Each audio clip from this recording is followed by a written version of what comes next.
এই কমিটমেন্টটা আমাদের শিক্ষার্থীদেরকে দিয়েছে। আমরা কোনো ধরনের আনন্দ মিছিল করব না, তবে যতটুকু উইথ ডিউ রেসপেক্টে আমাদের যতটুকু না করলেই নয় ততটুকু করবো ইনশাআল্লাহ। জগন্নাথ বিশ্ববিদ্যালয়ের ইতিহাসে প্রথম বিশ্ববিদ্যালয় হওয়ার পরবর্তী সময়ে প্রথম শিক্ষার্থী সংসদ নির্বাচনে যতগুলো শিক্ষার্থীবৃন্দ তাদের যোগ্য ম্যান্ডেট দিয়েছে, যোগ্য প্রার্থীকে বাছাই করার সুযোগ করেছেন, সবাইকে আন্তরিকভাবে অভিনন্দন, শুভেচ্ছা জানাচ্ছি, মোবারকবাদ জানাচ্ছি।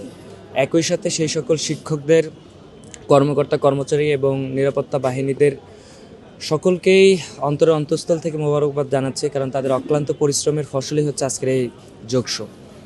প্রশ্ন হচ্ছে 21টা কেন্দ্রের অর্থাৎ ডিপার্টমেন্টের ফলাফল দিয়েছে। আলহামদুলিল্লাহ আমরা আশাবাদী, কারণ আমরা শুরু থেকেই শিক্ষার্থীদের আস্থার উপর ভরসা রেখেছিলাম। শিক্ষার্থীরা যে ম্যান্ডেটটা দিবে তাদের সেই ম্যান্ডেটকে সম্মান জানানোর জন্য আমরা কমিটমেন্ট রেখেছি। তো আমরা আমাদের জায়গা থেকে আমাদের জায়গার ইশতেহারগুলো দেওয়ার চেষ্টা করেছি, আমরা সকল শিক্ষার্থীর কাছে পৌঁছানোর জন্য আপ্রাণ চেষ্টা করেছি, তাদেরকে বুঝিয়েছি যে আসলে আমরা যা কমিটমেন্ট করেছি সেটা বাস্তবায়নের জন্য আমরা ক্যাপাবল, আমরা সক্ষম, আমরা এই ক্যাম্পাসকে নিরাপদ এবং পরিচ্ছন্ন রাখতে পারবো। তো সব মিলে আমাদের কাছে মনে হয়েছে যে শিক্ষার্থীরা আমাদের উপর আস্থা রেখেছে। আমরা চাইবো আমরা আমাদের জায়গা থেকে সর্বোচ্চটুকু দিয়ে কাজ করার, এবং আমরা জবাবদিহিতা এবং এই ক্যাম্পাসটাকে যাতে সকল দল মতের একটা উদার মানসিকতার ক্যাম্পাস থাকে, এই ক্যাম্পাস হিসেবে আমরা সেটা বিনির্মাণের চেষ্টা করব। আমরা ঢাকা বিশ্ববিদ্যালয়ে দেখেছিলাম ছাত্র শিবিরের প্যানেল জয়লাভ করার পরে তারা আনন্দ মিছিল দেয়নি। আপনারা যদি প্যানেল সহকারে জয়লাভ করেন তাহলে আপনাদের সিদ্ধান্ত কী হবে? আমাদের ভিপি পদপ্রার্থী রিয়াজুল ইসলাম ভাই স্পষ্ট করে বলে দিয়েছেন যে তাদের যারা প্রার্থীরা, ভোটাররা, তারা এই ধরনের কোয়েশ্চেন করেছিল যে এখনকার সময় স্টুডেন্টরা ট্যাগিং, ফ্রেমিং, শোডাউন এই রাজনীতিগুলো আর পছন্দ করেন। আপনি অতিরঞ্জিত কিছু করবেন, এই শিক্ষার্থীরা কোনোভাবে এটা ভালোভাবে নেন।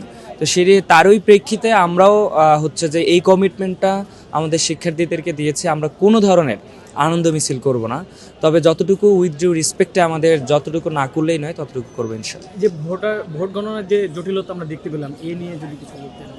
এটা তো আসলে খুবই কনফ্লিক্টিং ইস্যু। প্রথমত হচ্ছে আমাদের 3টা মক টেস্ট করা হয়েছে, 3টা মক টেস্টেই ত্রুটিপূর্ণ ত্রুটিহীন ভাবে তারা হচ্ছে এটাকে সলিউশন করার চেষ্টা করছে। এখন কোশ্চেন হয়েছে গতকালকে যখন ব্যালটে 2টা মেশিনে কাউন্ট করতে গিয়ে ভিন্ন ভিন্ন রেজাল্ট আসতেছিল, তখন এই প্রবলেমের সলিউশন হিসাবে 2টা জিনিস আসা যায়, হয়তোবা একটা মেশিন নষ্ট, নয়তোবা অপর একটা মেশিন নষ্ট, নয়তোবা 2টাই নষ্ট। যদি নষ্ট হয় প্রথম দায়ভারটা হচ্ছে বিশ্ববিদ্যালয়ে যারা প্রশাসন, আইটি অপারেটর হিসেবে দায়িত্বরত ছিল তাদের দায়ভার, যে আসলে কেন তারা এই বিগত সময়ে 3টা মক টেস্টের ঠিক রেজাল্ট দেওয়াটার আজকে এসে গতকালকে এসে এই ধরনের প্রবলেমটা হচ্ছিল। তো এটার দায়ভার তাদের নেওয়া উচিত। আর দ্বিতীয়ত হচ্ছে যে ওই আইটি ফার্মদের, ওই আইটি সেলদের যারা হচ্ছে যে এই টেকনিশিয়ানরা এর আগে যে রেজাল্টটা নির্ভুল আসছিল সেই রেজাল্টটা গতকালকে কেন ভুল আসছে। পরবর্তী সময়ে আমাদের হচ্ছে একটা প্যানেল বিশেষভাবেই তারা দাবি জানিয়েছে ম্যানুয়ালি করার জন্য, কিন্তু আমাদের যারা শিক্ষকরা ছিল, নির্বাচন কমিশনার এবং পর্যবেক্ষকরা সকলেই জানিয়েছে যে আসলে আমরা যদি এককভাবে এখন করতে যাই, আমাদের যারা প্রিজাইডিং অফিসার সবাই বাসা চলে গেছে, তার থেকে বড় বিষয় তারা হচ্ছে এটা প্রশিক্ষণপ্রাপ্ত না। আর হচ্ছে যে মানুষ হিসাবে সারাদিন অক্লান্ত পরিশ্রম করে এখন যদি তাদেরকে আমি হচ্ছে ম্যানুয়ালি গণনা করার জন্য ডাকি, তাহলে ভুলার সম্ভাবনা অনেক বেশি।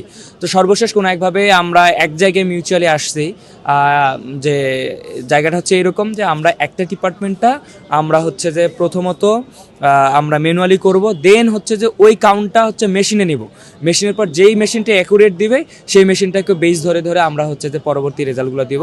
তবে কোনো প্রার্থী, কোনো পোলিং এজেন্ট বা হচ্ছে প্রত্যেকটা সেন্টারে আমরা হচ্ছে যে মাঝখানে তাদের ইচ্ছা মতো বা প্রিজাইডিং অফিসারের মতো মাঝখানে যে কোনো একটা ব্যালট নিয়ে তারা হচ্ছে যে ম্যানুয়ালি কাউন্ট করে আবার রিচেক করবে। তো এটাতে আসলে সর্বসম্মতিক্রমে আমরা একমত হয়েছি। এখন পর্যন্ত আমরা সেটার উপরে আছি।